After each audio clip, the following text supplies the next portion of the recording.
Hi, and welcome to another useful discussion with your favorite dietitian. Today, we are going to talk briefly about certain practices that really don't give us the results we think they're giving us.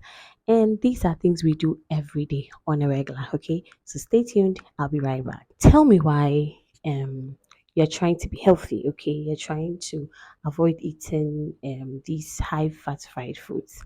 Now, tell me why you go and buy the fried food, let's say kelewele or kose or fries, and then you take a big piece of tissue, put the food inside, and squeeze it. In fact, when you see some people squeezing kose in tissue in the morning, please, why?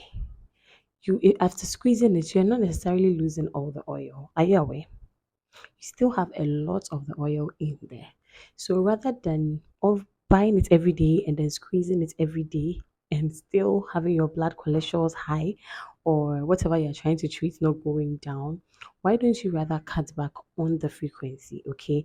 So to speak, the number of times that you are eating it, and maybe try preparing it in a healthier way. If it's something you like to eat every day, if it can be baked, why don't you go for the baked options often rather than always doing the fried and squeezing? We beg, we beg. So the second practice I want us to explain, if you are doing it, tell me why. Why is this one where somebody buys a bottle of soft drink, a whole bottle, and starts giving you attitude like, oh, I don't do sugar, I don't like sugar. And then the bottle is there, and then they get a big bottle of water, and then they start to dilute, dilute, dilute. I beg, tell me why you're adding water to the drink. Is it just because you don't want to taste sweetness on your tongue, or you're actually removing the sugar from the drink? I want to understand. And two, why did you finish the whole bottle? Why did you finish the whole bottle? Did you want more to push down your food? Or please, I need explanations. You that has been adding water to the drink and still finishes the whole drink. Why? So, thing is, once you finish the whole bottle, trust me, you should have drank it without adding the water. Adding the water only reduces the taste of the sugar on your tongue, but it doesn't remove the sugar from whatever you are drinking. So the fact that you are not tasting it very sugary does not mean that the sugar is not in the drink. Okay.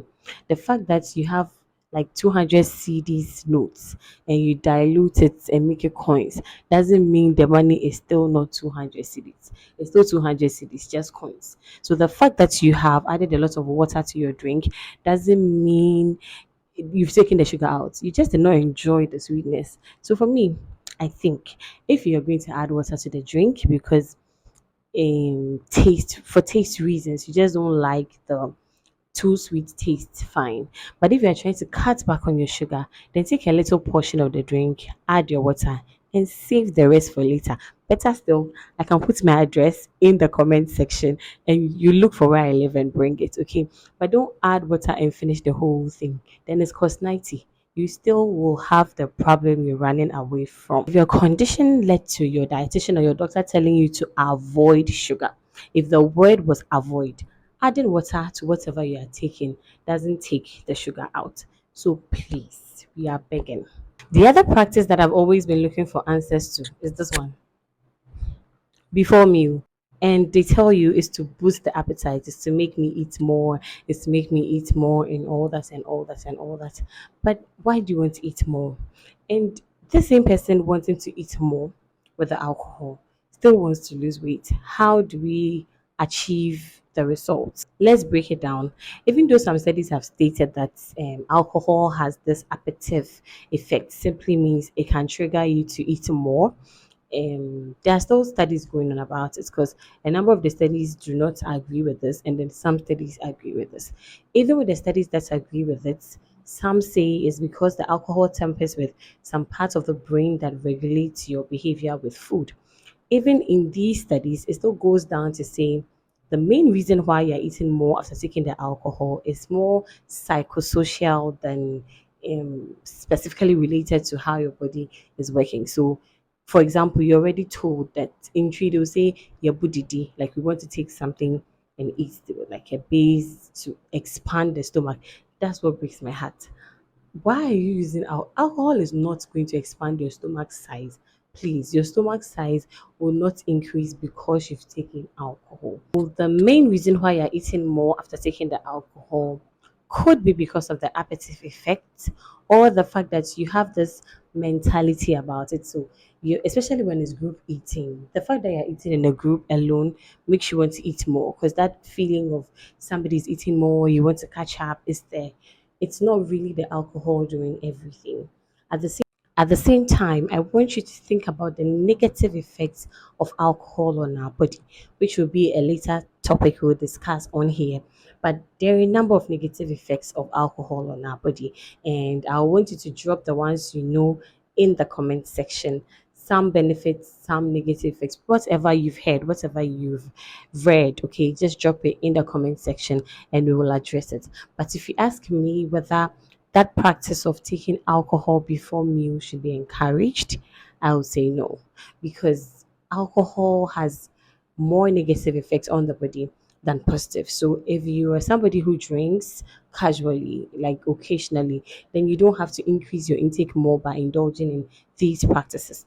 Another question I always ask myself, okay, by observing what goes on around, is people don't really take the alcohol to eat things like rice or bread. It always has to do with swallows. So it gets me thinking, what about the swallows is making you want to drink before you eat it? Because swallows naturally are more energy dense. So I just want to know why that is being done, and what do you think it does for you? Because in actual sense, the alcohol itself is adding more calories to what you're eating. The meal you are eating is also an energy dense meal. So at the end of the day, if you are not active enough to be burning or expending all this energy, you're going to be storing it. And that is why over time you have a lot of abdominal obesity, and you have to do a lot more work to lose weight, etc. So this is another practice that I think I don't really understand why, and I also think there are better ways to go around it. It is not always scientific. Sometimes it's just cultural behaviors we have adapted. But if you think over time it is affecting us more than it is benefiting us, I think we have to pick them one after the other and then try and do away with it. So if you are somebody struggling with this practice, and it's not going to be easy stopping overnight, so maybe you can cut down the frequency. Instead of taking it every day before meals, you can make it once a week, once a month, and gradually you go off it, okay? So that it doesn't become an addiction. That anytime you can eat well, you have to be taking alcohol. This other practice I'm coming to talk about is for the bread lovers. We, the bread lovers, you've done this at least once in your lifetime. So, you know that thing when you get a hot loaf of bread, very hot, fresh from the oven, and you want to eat it, but it looks big, and you want to prove to yourself that it is small, it's all air. And then you press the bread and press the bread and press the bread until the whole loaf becomes something like this. And we end up consuming everything. It doesn't reduce the calories, okay? It doesn't decrease how much calories is in the bread. So please stop squeezing your bread. Cut the slices and eat accordingly. Squeezing the bread will not squeeze out the calories. I think the mindset that squeezing something takes the calories out, we must debunk it in Jesus' name. I will end with this last one for today's episode. And this last one is for a lot of my aunties. Why must you always walk barefooted on pebbles when you want to exercise?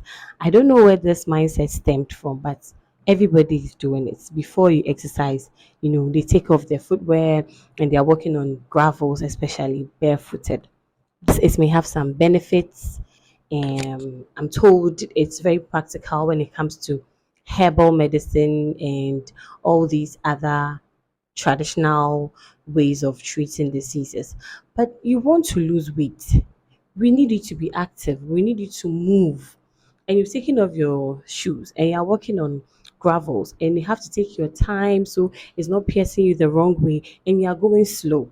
We are not going to be achieving much. Okay. So if you want to do something, look at the benefits you're looking for and then target what you're doing the right way. You're trying to lose weight, please. Walking barefooted on pebbles is not going to help in cutting back the calories. Whatever reason you are walking on barefoot on the gravels, because of the goal you're having now, it's not going to be too appropriate. Okay. So also let me know, why are you walking barefooted on gravels? What is your reason? What have you been told? Did you do any reading about it? Are you sure? Have you seen even these benefits in your system? Let me know in the comment section. So it's been an awesome few minutes spent with you. And if this happens to be your first time coming across Dietitian Keswa, don't forget to subscribe to this channel and like the video and share. Share to all your friends and family, aunties, uncles, loved ones who need to see this video, and even those you think would not need to see the video. Until next time, it's Kesewa's Corner.